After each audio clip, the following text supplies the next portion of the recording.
Assalamualaikum warahmatullahi wabarakatuh. Para pendengar, peminat kaset-kaset saya ini, laki-laki dan perempuan, baik yang sedang tinggal di rumah atau dalam mengembara dalam perjalanan yang jauh dengan mobilnya, diputar kaset, didengarkan Nabuya berceramah, seakan-akan kita berdekat, meskipun saya tidak ada dalam mobil ini, tapi suara saya ada. Yang akan saya bicarakan pada hari ini ialah tentang mensyukuri nikmat Allah Subhanahu wa Ta'ala. Tuhan bersabda di dalam Al-Quran, la in syakartum la azidannakum wa la in kafartum inna adzabi la syadid. Sesungguhnya jika kamu syukuri yang nikmat yang diberikan Allah kepadamu, niscaya nikmat itu akan ditambah lagi oleh Tuhan. Sebaliknya jika kamu lupakan nikmat itu,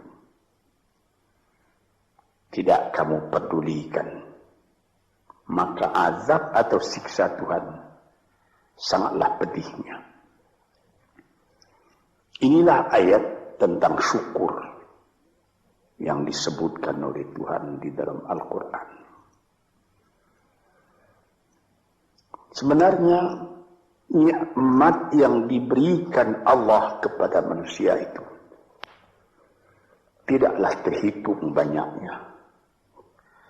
Tuhan pun mengatakan wa in ta'udu ni'matallah la tuhsuha. Jikalau kamu hendak menghitung nikmat Allah, tak dapat kamu membilang berapa nikmat itu. Ada alat-alat modern sekarang yang dipakai orang, komputer,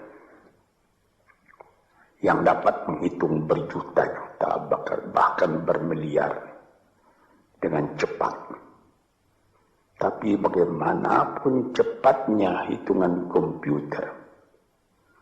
komputernya nanti sudah rusak dan nikmat Allah belum juga semua dapat dituliskan. Apa yang kita syukuri? Apabila kita mengenalkan nikmat Tuhan itu, kita menjadi kaya dalam batin. Kita tidak jadi murung dalam hidup. Sejak dari matahari yang terbit di waktu pagi, terbenam di waktu sore, di waktu senja, lalu berganti dengan malam, dan apabila malam sudah datang, bintang-bintang pun berkelap-kelip di langit. Itu pun sudah kita syukuri jika kita mengenal Dia. Di atas bumi sendiri pun kayu-kayu yang menghijau, buah-buahan yang renum masak, ikan di laut, deburan pasir ketika ombak mengempaskan dirinya ke pantai, pohon kelapa nyiur yang melambai di tepi pantai, dan segala macam yang lain yang susah buat dituliskan, buat diucapkan pun, menjadi perbandingan, menjadi peringatan kepada kita bagaimana besarnya nikmat yang melingkungi manusia ini. Tuan-tuan yang terhormat, di dalam Al-Quran Tuhan pernah bersabda, wa khalaqna lakum ma fil ardi jami'a. Semua isi bumi ini kami sediakan buat kamu. Kami sediakan buat kamu. Sehingga apabila kita melihat ke laut, lihat ombak itu berdebur ke pantai, lalu kelihatan dari jauh perahu nelayan menyusur ombak dan gelombang mencari ikan. Untuk siapa ikan yang dicarinya itu? Untuk kita makan. Apabila kita lihat padi menguning di sawah, kita tanamkan padi itu. Untuk siapa buahnya? Untuk kita makan. Pisang yang tumbuh di pekarangan rumah kita, untuk kita makan. Malahan kalau kita lihat binatang-binatang berkaki 4, kambing, sapi, kerbau. Hei kambing, hei sapi, hei kerbau, mengapa kamu gemuk? Mengapa kamu jadi besar? Kami disediakan buat kamu. Buat kamu. Payahlah menghitungnya. Sampai kepada buah-buahan yang ada, mangga, rambutan, durian, makanan-makanan yang lain-lain, lazat dimakan oleh manusia. Kalau sekiranya kita tanyai dan mereka dapat menjawab, tentu jawabnya akan sama semua buat kamu. Inilah nikmat oleh Allah Subhanahu wa taala. Wa sakhkhara lakum ma fil ardi, dan segala isi bumi ini disediakan buat kamu. Di sini kita merasa dalam hati syukur. Allah Ta'ala pun beri peringatan kepada kita. Walaqad karramna bani Adam wa hamalnahum fil barri wal bahri wa razaqnahum minat tayyibat wa faddalnahum ala kathirin mimman khalaqna tafdila. 4. Katanya, hai anak Adam, kami muliakan kamu di muka bumi ini. Kami angkat kamu di laut dan di darat. Di laut dengan kapal, di darat dengan kendaraan. Malah sampai sekarang di udara diangkat manusia. Dan diberikan rezeki. Padi menguning, buah-buahan yang manis-manisnya pun bermacam kemanisan. Dan diberikan lagi peringatan bahwa dari binatang yang lain, manusia lebih utama. Dijadikan Allah Ta'ala bermacam-macam binatang, bermacam-macam margastawa yang ada di muka bumi ini. Manusia juga yang lebih tinggi daripada semua itu. Dan sebagai patri daripada segala nikmat yang ada itu, diutus Tuhan pula, utusan-utusannya terdiri daripada bangsa manusia sendiri. Nabi-nabi dan rasul-rasul sejak dari zaman Nabi Adam, Nuh, Idris, Hud, Salih, Ishaq, Yaqub, Yusuf, Daud, Sulaiman, Zakaria, Yahya, Isa, Musa, dan lain-lain. Harun, dan lain-lain. Sampai kepada Nabi Muhammad SAW. Tanda cinta manusia itu sempurna kepada manusia. Cinta Allah kepada manusia itu sempurna. Dikirim manusia sendiri buat menyampaikan bagaimana manusia tadi supaya selamat dalam kehidupannya. Dan diberi peringatan kepada manusia bahwa hidup itu bukan sekedar yang sekarang saja. Sesudah hidup yang sekarang ada lagi hidup yang lain. Hidup yang akan datang yang lebih kekal daripada hidup yang sekarang. Hidup yang sekarang ini disebut al-hayatul faniyah. Hidup yang fana. Kelihatan sebentar, kemudian hilang. Sesudah hilang tak kembali lagi. Tapi nanti disambut dengan al-hayatul baqiyah. Hidup yang kekal. Disitulah kehidupan yang sejati. Kita kembali kepada yang tadi. Mengenal hidup yang seperti ini saja sudah patut disyukuri. Kalau kita tidak mengenal hakikat dari kehidupan itu, apalah ubah kita dengan binatang. Tuhan pernah bersabda dalam Al-Quran. Dia katakan, walaqad zara'na li jahannama katsiran minal jinni wal insi lahum qulubun la yafqahuna biha wa lahum آذان لا يسمعون بها ولهم أعين لا يبصرون بها ولهم آذان لا يسمعون بها أولئك كالأنعام بل هم أضل وأولئك هم الغافلون. Akan kami lemparkan kepada neraka kesengsaraan, api neraka jahanam. Manusia dia berhati tapi tidak memperhatikan. Dia bermata tak melihat. Dia berkuping tak mendengar. Apalah ubahnya manusia demikian itu dengan binatang. Bahkan lebih lagi sesatnya dari binatang. Sebab binatang kalau dia tidak berpakaian, tidak ada orang menyalahkan. Tidak ada kata salah. Kata benar dan salah pada binatang. Sebab itu maka manusia yang tidak mempergunakan hatinya, matanya, telinganya lebih hina dari binatang. Dan mereka itulah orang yang lalai, tak memperhatikan hakikat dari kehidupan itu. Maka tanda syukur kita kepada Allah, kenallah dirimu dan kenallah hidupmu. Dari mana engkau datang? Di mana engkau sekarang? Kemana engkau pergi lagi sesudah ini? Kambing, sapi, kerbau tidak membicarakan ini.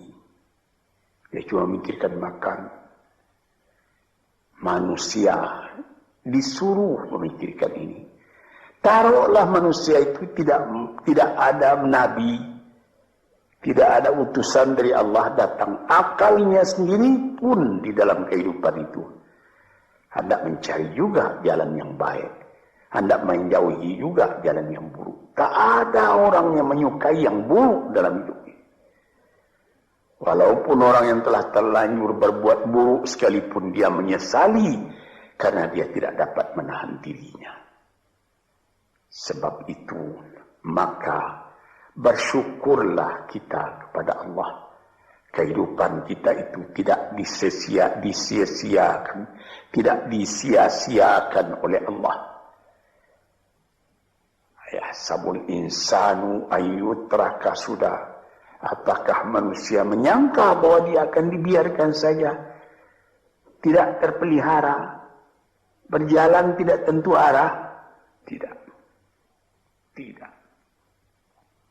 Sejak dari masa dalam menjadi nutfah lagi sampai menjadi insan sudah menjadi fikiran kita bagaimana keindahan Allah menjadikan kita.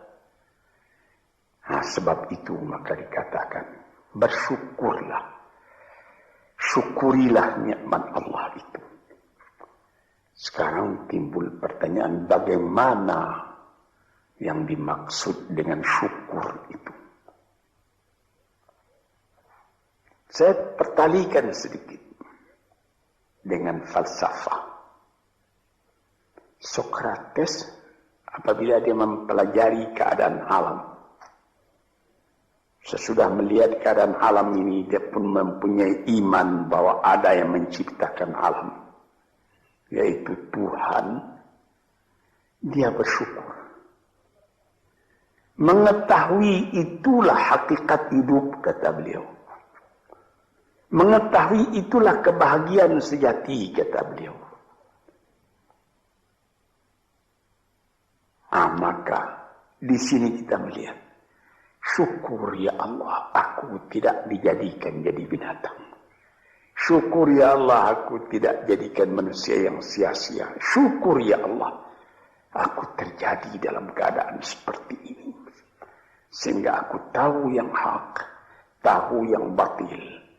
Tahu yang buruk, tahu yang baik.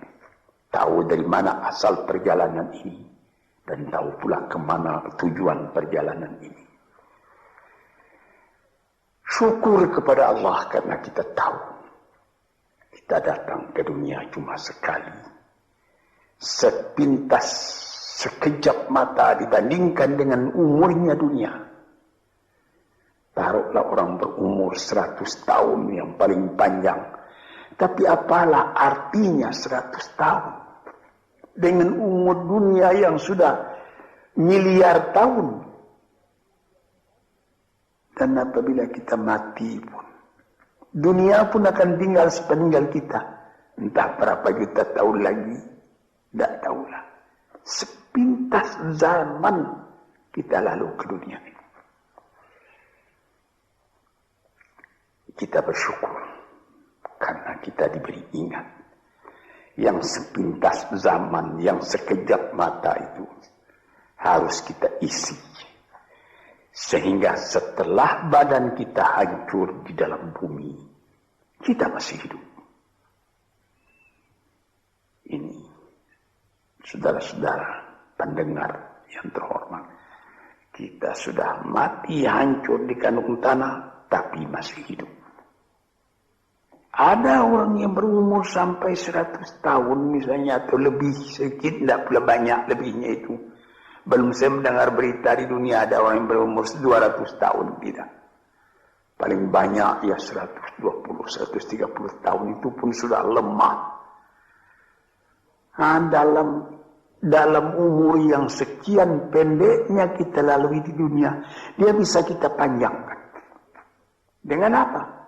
Dengan sebutan, dengan amal, dengan bekas tangan, dengan iman dan amal saleh. Sesuai dengan apa yang disebut di dalam pantun Melayu, Pulau Pandan jauh di tengah. Di balik Pulau Angsa Dua, hancur badan di kandung tanah.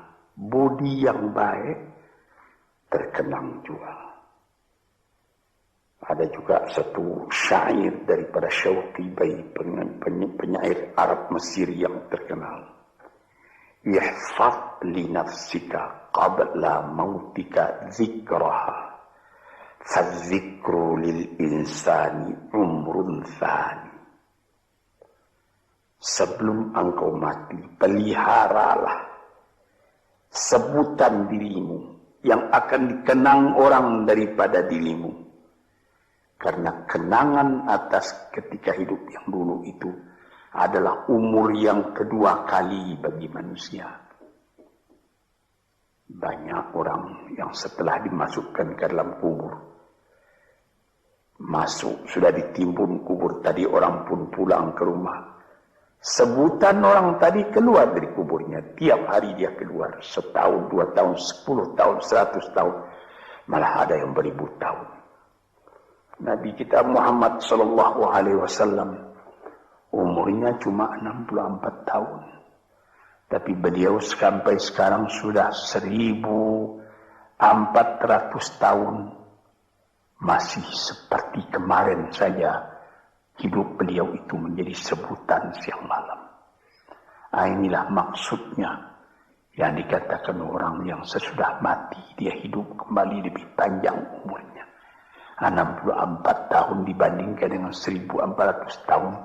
Dan selama azan masih kedengaran di puncak menara, entah ratusan ribu tahun lagi, itu nama akan tetap hidup. Ini yang kita syukuri kepada Tuhan. Sebaliknya, setelah kita sebutkan bagaimana syukur atas nikmat yang diberikan Allah, sebaliknya ada orang yang tidak berterima kasih sedikit juga kepada Tuhan, melainkan mengomel terus bagaimanapun banyaknya nikmat yang dia terima. Maka pada ujung ayat tadi dikatakan, wala in kafartum inna azabi la syadid. Kalau kamu masih mengingkari nikmat Tuhan itu, maka siksaan Tuhan amatlah pedihnya kepada dirimu. Memang banyak sekali manusia Sudah ada nikmat datang, dia tidak memperdulikan nikmat itu, dia masih mengomel saja. Kita misalkan, ada seorang perempuan bertandang ke rumah sahabatnya perempuan yang lain. Sesampai di rumah tadi dilihatnya, senang dia melihat bagaimana keadaan rumah itu. Dilihatnya ada televisi terletak, ada radio, ada CC, kursi-kursi bagus, ada lagi perhiasan-perhiasan yang lain. Tanda dia bergembira, dia bilang, syukur saudara atau saudari, ada radionya ini, ada televisinya ini, ada lagi CC-nya, model betul ini. Furniture di mana ini yang menyediakan? Disambutnya, televisinya sudah model, ketinggalan model ini 10 tahun yang lalu. Radionya sudah bahula ini. CC-nya juga begitu. Ada yang model sekarang, yang model baru. Saya sudah ketinggalan zaman ini. Ini misalnya. Nikmat yang telah ada itu tidak disyukurinya, melainkan diomelinya. Ini banyak manusia yang seperti ini. Sebagaimana pernah saya katakan dalam kaset ini, inilah orang yang wa nafsin wa min nafsin la tashba, jiwa yang tidak pernah merasa kenyang, tamak terus. Orang seperti ini kalau dia ditimpa oleh kesusahan, akan seperti cacing tanah panas orang seperti itu. Sebab dia tidak pernah bersyukur kepada Tuhan. Dapat percobaan sedikit sudah gelisah, sudah seperti terbakar dirinya. Dia tidak akan merasakan nikmat hidup walaupun bertimpa nikmat dalam rumahnya, dia tidak akan merasakan nikmat hidup. Inilah orang yang pada penglihatan orang lain dia kaya, tetapi dialah orang yang paling miskin. Sebab disebutkan oleh ahli-ahli falsafat, siapa orang yang miskin di dunia ini? Orang yang terlalu banyak kehendaknya, itu orang yang miskin. Siapa orang yang kaya di dunia ini, yang merasa cukup dengan apa yang ada? Dia bersyukur atas yang ada. Bukan berarti dia menolak yang tidak ada. Kalau ada, syukur. Kalau belum ada, sabar. Jadi, syukur itu ada imbangan, yaitu sabar dan syukur. Syukur ketika nikmat datang, sabar seketika nikmat pergi atau hilang atau rusak. Sebab apabila sabar, itu pikiran tenang menyebabkan ada lagi inspirasi baru yang akan datang. Tetapi kalau dapat sedikit cobaan sudah gelisah, maka kita mengkafiri, tidak mensyukuri nikmat yang ada. Misalnya saya pernah juga bertemu bukan seorang, berdeknya berkali-kali orang. Dia datang, Abuya, saya ini susah. Kenapa? Ya Buya mengatakan kalau kita suka bertahajud, suka beribadat dengan setia, nanti apa yang kita minta dapat dikabulkan oleh Tuhan. Saya sudah 4 tahun tahajud saja saban malam, tidak dikasih apa-apa. Ini orang tidak bersyukur. 4 tahun dia bertahajud terus menerus. Dengan apa dia bertelanjang? Tidak pakai mukena. Berapa dibeli mukena itu? Lampunya terang. Berapa ongkos lampunya? 4 tahun sakit. Tidak. Makan enak juga saban hari. Cuma permintaan belum dikabulkan. Nikmat yang ada dalam tangannya dia lupa karena mengharapkan nikmat akan datang. Inilah orang. Wa ila in kafartum inna azabi lasyadid. Kalau kamu lupa kepada nikmatku, azabmu yang akan kamu derita lebih sakit lagi. Misalnya tadi itu, saya sudah bertahajud sekian tahun, tapi permintaan saya tidak dikabulkan. Berfikirlah sedikit. Itu namanya perkataan kan kurang sopan kepada Tuhan.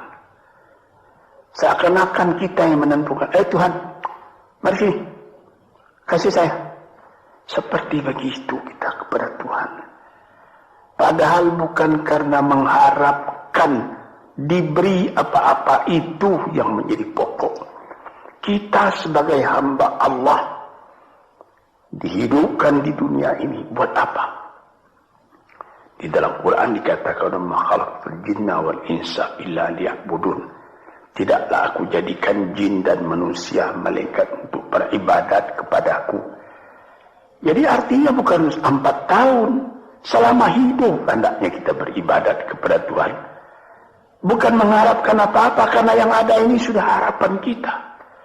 Yang ada disyukuri. Ini satu contoh. Saya ingatkan apa maksudnya. Inna azabi lasyadid. Orang yang lupa kepada nikmat Allah, nikmatnya Allah dia lupakan, dia tidak bersyukur, siksaan datang. Siksaan apa? Gelisah hatinya selalu. Itu siksaan, itu gelisah. Sudah dapat mobil. Apa merek mobil? Mereknya Holden. Ya, tapi baru dipakai 2-3 hari. Ya, tapi sekarang ada lagi ini Holden. Mau pakai Mercedes Benz.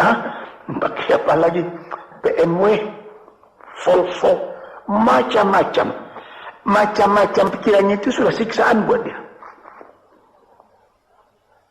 Padahal bukan pula dilarang mencita-cita yang baru itu. Bukan dilarang. Tapi berpikirlah dengan wajar yang akan datang disyukuri. Yang telah ada ini lebih disyukuri lagi. Orang gelisah karena mengharapkan yang baru. Dia lupa keadaan kekayaan yang ada pada dirinya sendiri. Cobalah. Kita kaya. Mobil ada. Rumah besar. Ini cukup. Tapi badan sakit. Bagaimana? Saya teringat salah seorang sahabat saya telah meninggal. Itu terkenal orang kaya besar. Bapak Rahman Tamin.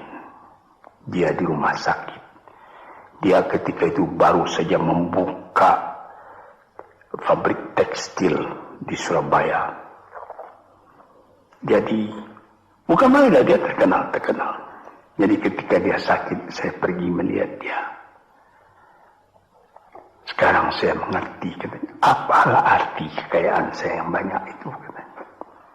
Yang penting sekarang ini bagi saya sehat. Ini perkataan dari seorang mukmin yang mengetahui berapa nikmat Allah.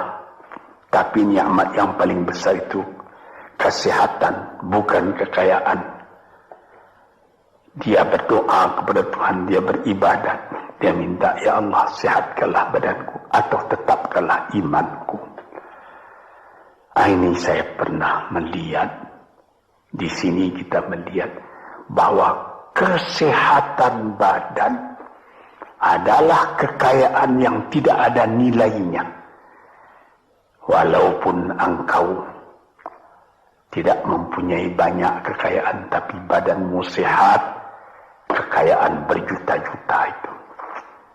Engkau tidak banyak kekayaan, tetapi engkau makan enak. Pernah saya juga berjalan-jalan dengan seorang teman orang kaya, naik mobil lalu di dekat sawah, orang-orang bekerja sawah.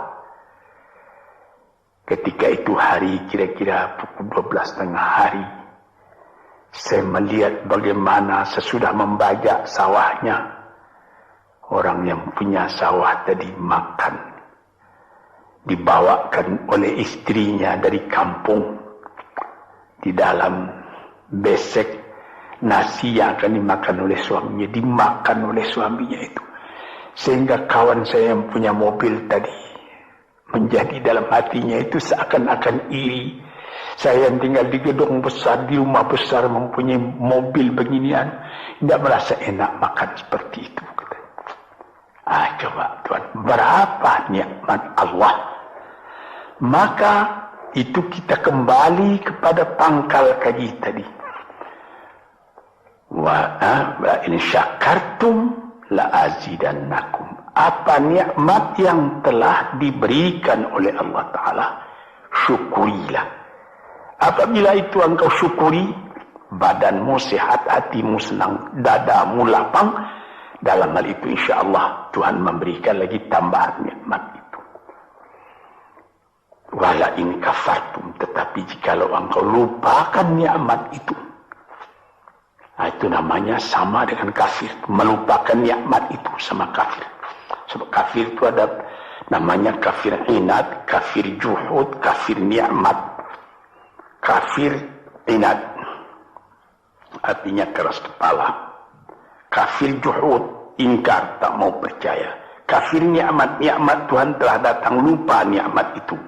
Itu juga termasuk kafir namanya. Kalau kita lupakan nikmat itu, maka kita sudah meracun diri sendiri. Makan tidak enak lagi. Mengapa?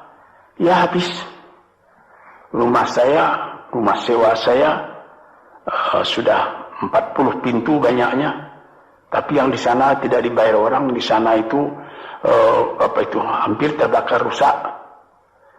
Jadi berapa? Ada 2 rumah. Jadi yang 30 punya. Lupa itu.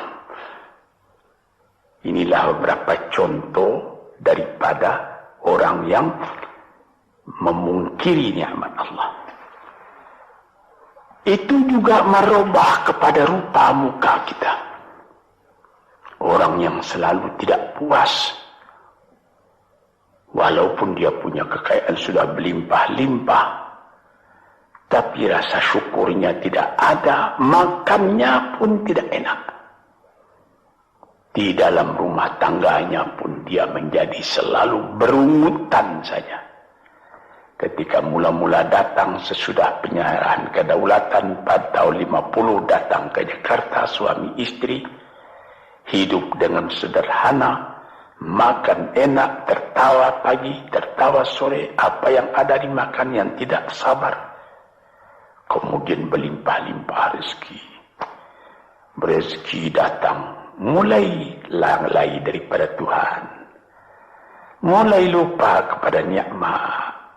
Lama-lama tidak mensyukuri nikmat. Timbul berkelahi dalam rumah. Si laki-laki tadi melihat lagi ada perempuan yang lebih muda. Dia mau kawin lagi, ribut lagi dengan yang tua, macam-macam. Nampak sebagaimana saya katakan tadi, nampak oleh orang luar, orang ini senang ini. Tapi di dalam rumahnya sendiri neraka, dibikinnya sendiri neraka itu karena dia tidak mensyukuri nikmat. Dia bikin sendiri neraka itu sebab dia tidak sabar ketika percobaan datang. Disinilah tuan-tuan pendengar kaset yang saya cintai. Saya katakan di dalam agama kita disuruh qanaah. Apa? Menyambut dengan kedua belah tangan nikmat yang diberikan Allah, kecil atau besar, yang penting nilainya. Nilai nikmat itu ialah apabila kita terima dengan syukur. Dan kalau percobaan datang, kita tabahkan hati, kita sabar. Percobaan itu banyak, harta, berniaga rugi, istri atau anak yang dicintai mati misalnya, dan lain-lain sebagainya. Kita sabar menerima itu, kita tabah menerimanya, sehingga kita tidak goyang. Ketika nikmat datang, kita syukur, jadi kita tidak sombong. Ketika percobaan datang, kita sabar, jadi kita tidak bingung. Kita punya hidup selalu tenang.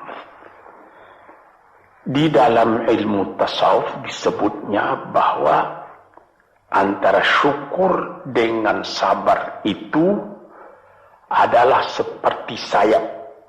Sayap sebelah kanan syukur, sayap sebelah kiri sabar. Kalau patah salah satu dari dua sayap itu, kita jatuh, tidak bisa kuat lagi. Jadi sebagaimana kapal terbang juga mempunyai dua sayap. Kalau patah satu, lebih baik lekas berhenti, jangan berlayar lagi, nanti bahaya besar jatuh, membawa jatuh kita. Para pendengar, disinilah yang menjadi tiang dari kehidupan kita, sehingga menjadi kita normal. Sebagaimana pernah juga saya katakan, kerusakan atau seperti radio korsleting yang terjadi antara sabar dan syukur ini bisa jadi penyakit. Mulanya penyakit batin, kemudian menjadi penyakit badan. Ada orang, itu saya pernah mengatakan tempoh hari ini dalam salah satu kuliah di kaset ini, psikosomatik. Dilihat penyakit, diperiksa, dianalisa oleh dokter. Asalnya dari kecewa. Ada orang, anaknya menyakitkan hatinya, karena anak itu juga jadi fitnah dalam kehidupan. Diharap akan begini, rupanya jadi begitu. Diharap akan taat, rupanya maksiat. Lama-lama dipendam penyakit itu dalam hati, berubah kepada badan sendiri. Kadang-kadang sakit jantung, kadang-kadang eksim, kadang-kadang kudis. Ajaib. Rupanya perjalanan darah diganggu oleh tekanan jiwa. Tekanan jiwa mengganggu tekanan jantung. Tekanan jantung mengganggu tekanan darah. Tekanan darah menjadikan penyakit basil pada badan. Sebab itu maka dikatakan, barang siapa waman a'rada an dzikri fa innalahu ma'isyatan dhanka. Barang siapa yang menolak peringatanku, dia punya hidup nanti akan sengsara. Sengsara jadi penyakit. Fi qulubihim maradun fazadahumullahu marada. Dalam hatinya ada penyakit, ditambah lagi oleh Tuhan dengan penyakit lain. Diperiksa oleh dokter. Badanmu tidak sakit, ini pikiranmu yang sakit. Macam-macam. Disinilah saudara-saudara yang terhormat, maka syukur itu adalah satu nikmat yang kita sendiri mengusahakan supaya terjadi pada diri kita sendiri. Dan gelisah itu adalah laknat yang kita tumbuhkan sendiri. Sebagaimana pepatah orang Melayu, makan hati, berulam jantung. Hatinya sendiri dia makan, jantungnya sendiri diambil ulam, akhirnya kurus kering, pikiran pun jadi tertumbuk, cahaya mata pun menjadi muram, hati gelisah, kepercayaan kepada Allah tidak ada lagi, kepada hidup pun tidak ada lagi. Na'udzubillahi min dzalik. Para pendengar, peminat kaset-kaset ini, saya serukan, gembirakan hati, kuatkan iman kepada Allah, syukuri segala nikmat, sabar kalau datang percobaan. Insya Allah kita akan tetap teguh hidup, selamat dunia dan akhirat. Sekian saja dulu. InsyaAllah lain hari kita sambung lagi. Assalamualaikum warahmatullahi wabarakatuh.